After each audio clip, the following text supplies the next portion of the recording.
तस्य गौरवाय राष्ट्र कल्याण हेतवे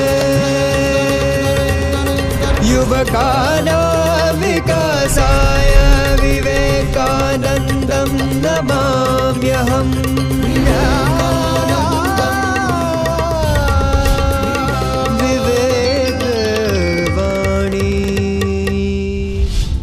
સ્વામી વિવેકાનંદ કહે છે કે આપણા શાસ્ત્રોમાં લખ્યું છે કે જ્ઞાન જ્યાંથી પણ મળે, જેના દ્વારા મળે તે પ્રાપ્ત કરવું જોઈએ।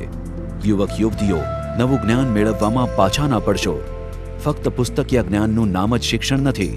શિક્ષણ દ્વારા આપણે ગોખણિયા પોપટ તૈયાર કરવાના નથી। આપણે જોઈએ આદર્શ મનુષ્ય, પ્રામાણિક મનુષ્ય, સમાજ સેવા માટે તત્પર મનુષ્ય। શિક્ષણનો હેતુ આવા મનુષ્યો તૈયાર કરવાનો છે। જ્ઞાન વિજ્ઞાનના આધાર પર સમર્થ ભારતનું નિર્માણ કરવું જોઈએ। વિવેકથી વિકાસ। ગુજરાત હવે શિક્ષણ ક્ષેત્રે નવા આયામો સાથે ઉભરી રહ્યું છે।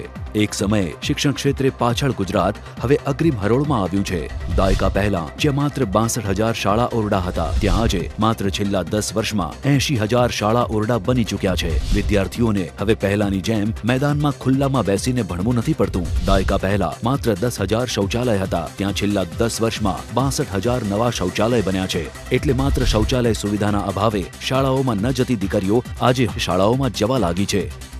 દેશમાં સૌ પ્રથમ વખત દીકરીઓને ભણાવવા માટે કન્યા કેળવણી અભિયાન ગુજરાતમાં આ દાયકાની શરૂઆતમાં હાથ ધરાયું અને તેના પરિણામે ગુજરાતમાં સ્ત્રી સાક્ષરતા દર 58% વધીને 71% થયો છે, જ્યારે દેશનો સ્ત્રી સાક્ષરતા દર 65% છે।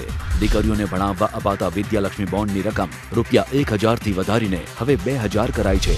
રાજ્યના મુખ્યમંત્રી શ્રી નરેન્દ્રભાઈ મોદીને મળતી ભેટ સોગાદોની હરાજીમાંથી મળેલા ₹58 કરોડ કન્યા કેળવણી ઉપરાંત શાળાઓમાં પાણી અને શૌચાલય જેવી સુવિધાઓ માટે વપરાય છે। રાજ્યના મુખ્યમંત્રીશ્રીએ લીધેલા આ અનોખા કદમની દેશ આખાએ નોંધ લીધી છે। વિવેક મંત્ર। આપણે એક અભિયાન ચાલવાયું, પ્રવેશોત્સવ, સરકારી બધી તંત્રને કામે લગાડ્યું। પરિણામ શું થઈ ગયું? લગભગ 100% એનરોલમેન્ટના કામમાં આપણે સફળતા મળી અને હવે ઓટો પાયલોટ થઈ ગયું। આજે શાળાએ જવાની ઉંમરના બાળકોએ શાળાએ જવું જ જોઈએ, એ ગામ ઘેર વાતાવરણ બની ગયું।